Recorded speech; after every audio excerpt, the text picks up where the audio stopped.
congratulations, Ryan, on making the Tour Championship. That was a pretty exciting year for you. Yeah, it was good. I had one good tournament and a couple not so good, but enough to get her done. So yeah, I'm excited to be back and try it again. So Winnipeg, I mean, played well all the way through. At the end, were you sticking or were you? I still don't know to this day. My leg was in pretty rough shape too at that point. I think I'd thrown like 60 games in 5 days at this point, and I'm not young like some of these guys anymore. But whether it was the shoe or the leg, it just wasn't my time there. But I was happy. I had a great tournament, and you did. When I watched it, you looked very comfortable. Oh yeah. I mean, did you do something prior to that event that made you feel that way? Did you go in confident? I just think over the years now of playing with all these great players, it's just like I've been able to figure out how to compete with them, and like I said, I don't really walk into any of these things like nervous or unconfident anymore. Just bowling, right? There's lots of stuff in life more important than bowling. This is probably the least stressful stuff that I do. So but it's important. Oh yeah, it's important. I mean, you go to as many of the events as you can. I mean, you're a long ways away, so your travel is, takes a lot of time. It's a lot, and I'm getting, like I said, I'm getting up there a bit now in age compared to a lot of these guys, and the drive is pretty much the thing that's kind of turning me off some of this a bit now. But like I said, I'll do my best to make whatever I can, sort of. So how did you get into playing in these tour events? Well, I had kids relatively young, and I just played like the Open every year, and then I saw some of the media these guys were doing, and I kind of got back into bowling in 2018. I made the Manitoba national men's team in 2019. But I think it was Regina Classic. A bunch of friends were going, and they asked me if I wanted to go, and I'll try it and see how it goes. And I shot like an 1800. I played one shift, and I was like, wow, these guys are all really good, and I don't know who any of them are, because basically I hadn't made a national since 1999, so I was kind of out of the bowling scene. But once my kids grew up, I found money was a little easier to come by, time was a little easier to come by, so I wanted to try it. Like I said, it was kind of my early 40s, and I was just like, I wonder if I can, do well here, and I've done pretty good the last 4 or 5 years. So. Well, you're a journeyman at the game, right? I mean, you've been playing it for a long time. Did you play all the way through, though, even when your kids were young? And I've always played like a league, and like I said, I always tried to like play the Open or whatever. Winnipeg seemed to have our number all the time, so we never could make nationals. But no, I've always, I took a couple breaks. I had some surgeries like in the 2010s, and I think I took a 3-year break before I got back into it in 2018. But I've been pretty much steady at it since then. So COVID kind of, obviously we lost some time, but did you have someone, a mentor growing up? My dad for sure. Like my dad ran the YBC program in Thompson for probably 25 years, so I've been bowling since I was probably could throw a ball, probably 2 years old. But I had a lot of support up there. Like Manitoba North used to have a really good like great bowlers like Nick DiVirgilio, Doug Whalen. Like I grew up, these guys were kind of my mentors. Rick Stewart was the proprietor. He was an awesome guy. Nick, like I said, Nick now is my proprietor. So it's, we still got, I wish more people would play again in Thompson. We have a couple of younger kids that kind of got some promise that I hope they can keep continuing to bowl as well. So is bowling strong in Thompson? No, not particularly. We have one mixed league on Monday nights, and then we have, we're not affiliated with YBC, but we have a youth program on Saturdays with about 40 to 50 kids, so it's nice to at least get the kids out on the lanes and stuff. So did you have any success in YBC? No, I never went to nationals. Oh wait, that's a lie, sorry. Our junior boys team went to nationals, and we lost every game except the last 2. So I was 12 years old. So we went 2-16 at nationals in Thunder Bay, whatever year that was, 1990, I think maybe. But no other. We got a lot of silvers in that too for Manitoba North. So I said Winnipeg. It's tough, right? Yeah. Well, they got such a talent base to pull from there, so it's very hard when you're kind of the only guy carrying the flag for the North now. So it's Well, you're either singles or it's really tough. We're starting to see that in the Open in Alberta, with Edmonton being as strong as they are. It's that's kind of what it is. So that's unfortunate. Do you have a preference, or what do you like about bowling team and singles? Well, I've never really had the opportunity to bowl singles, at least nationally. Like I'd like to say I'm a team guy. I'm usually the guy at the front of the pit cheering on the boys, and you know what I mean, bowling every ball with them out there. So I do enjoy the team events. We've come up short a few times the last few years at nationals. Yeah. So I'd like to get a gold eventually.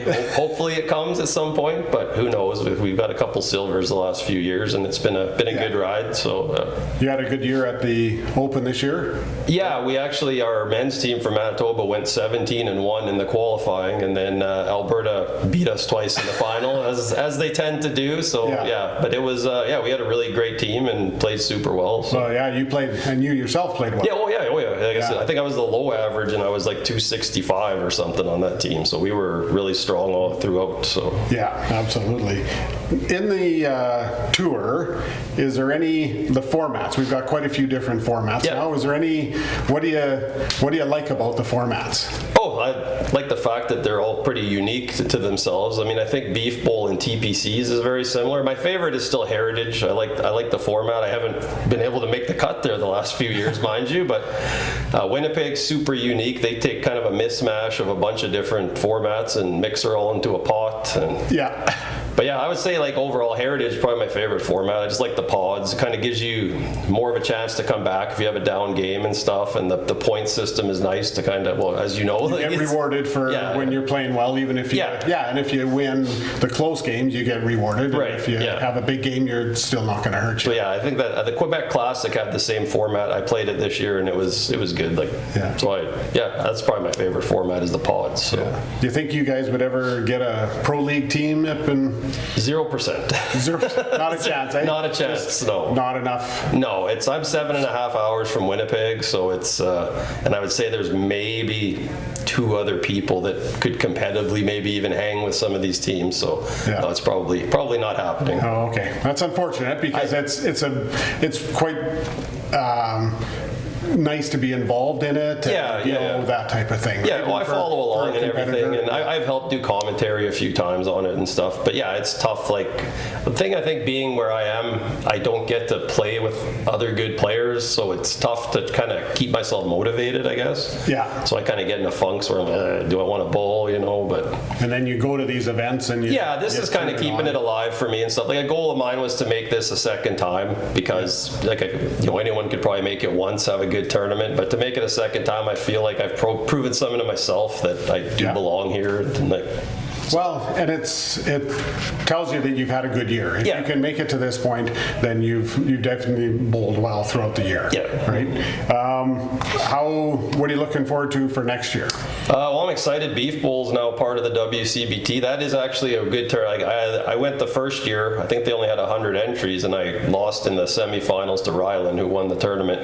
Yeah. But I loved the Deerings did such a great job. The center's beautiful. Pinfall was great. They had their own beer. I'm kind of a beer guy, if anyone doesn't know that, obviously. But and it was a blast year. I couldn't make it work just because of scheduling, but I'm going again this year, and now to find out it's also going to be a WCBT is just an added bonus to it. Yeah. So they do a good job. You can definitely 100%. Tell the people. It's unfortunate we're losing Regina. Yeah. But I mean, again, that's a group that was heavily involved in the tournament, and they just ran such a good event. And if anyone's thinking about I don't know if this will come out before Beef Bowl, but man, they got live cows. Come see the live cows in front of the bowling alley.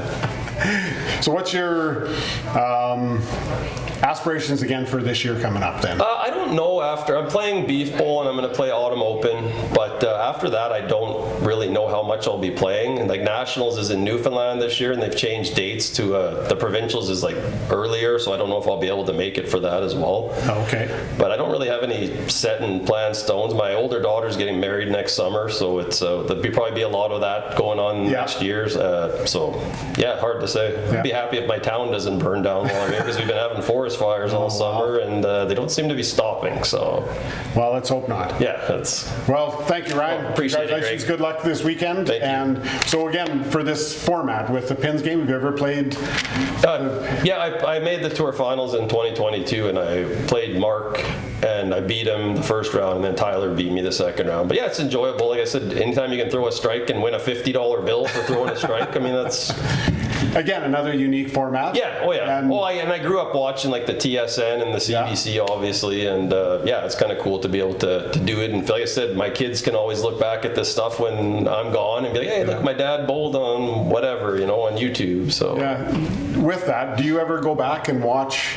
I tend to, like, maybe before a big tournament, I'll kind of watch my successes that happen to be on film, just to kind of remember, hey, I can do this. Like, I haven't watched back Winnipeg this year because I don't know what happened, and I don't really want to find out. I'm over it, but it's it was silly. But I try to, like, watch stuff that positively motivates me into the next tournament, sort of thing, instead of going in like, not sure. And I mean, you've done it enough times, when you get there, it's completely different than what you did last week. Right. Yeah. All right. Very good. Good luck. Appreciate it. Thanks. Congratulations, Karie. Thank you, Greg. Tour championship. Yes. Maybe 6 times the charm. Is that what we're going with here? Well, let's hope so. Yeah. Are you excited coming into this? Yeah. Obviously, anytime you make tour championship, it's a big feat just to make it to the top 12, and then obviously to perform during the day is the biggest one, especially being in the middle of the summer, nothing else around it. It's you're just in your summer activities, and it's get up and go. Yeah. Play the best in Canada. It's a little rough. How did you prepare for this? Yeah, unfortunately not much. I came in, practiced a little bit last week, and everything felt really good, so then I decided to back off and not overdo it. And then obviously Gallagher Cup yesterday, put in some time before the tournament, and then played pretty decent during the event. So when you come in and play, do you play for, do you keep score? Do you just throw balls? No. What do you do? So my main thing when I first come in is just throw at the middle, make sure I got mechanics, everything feels good, timing's good, and then start aiming for what I'm aiming at. Just getting a feel first is my biggest goal. Right. So is that half an hour long, an hour long? Sometimes it can be 10 balls, sometimes it can be 40 balls. It depends how the timing of the body feels. If it's a little stiff that day, and as people probably know, my back has been bad for a few years, and it's finally been really good last season, and it's been feeling great. So timing is a little bit quicker this year. Yeah. When I talk to some of the bowlers, lots of them are field bowlers. Yeah. Lots. Yeah. It seems. It's like I just want to feel it and then just throw. Mm-hmm. I don't think you're that way. No. Mine is mostly if my body feels good, then I try and execute what my game plan is aiming at a mark or anything. I'm not a field bowler. If I make a mistake, I make a move off of it, and I try and pinpoint where my mistake was instead of just letting my body figure it out. Okay. Yeah.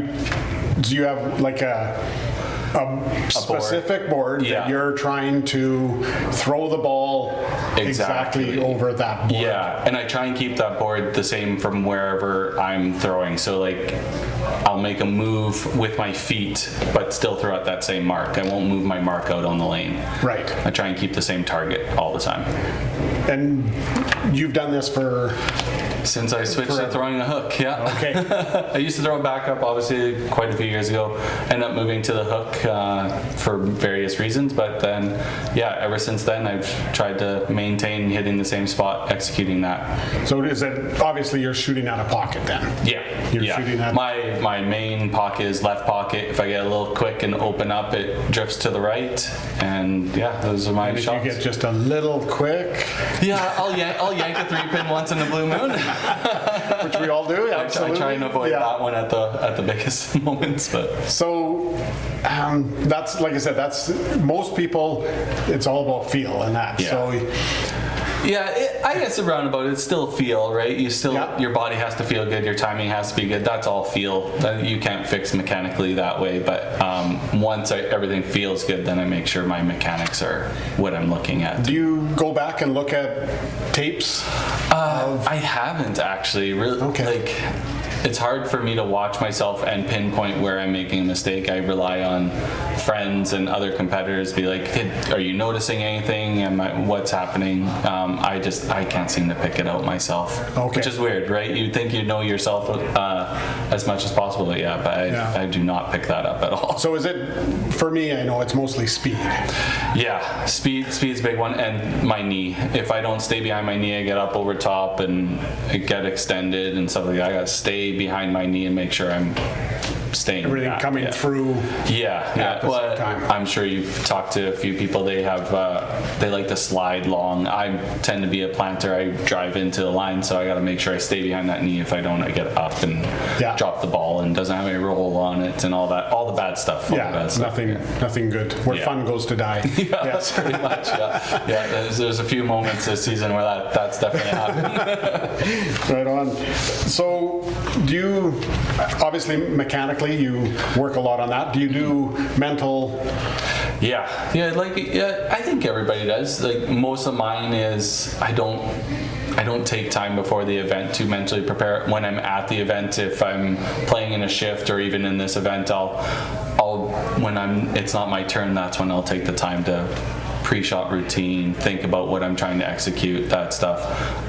As for like mental preparation as to getting through the hard times, stuff like that, I think I just roll with the punches. I don't dwell on the bad stuff because my career has gone through the roller coaster, so I understand there's going to be those down moments. Just take it with a grain of salt and move on.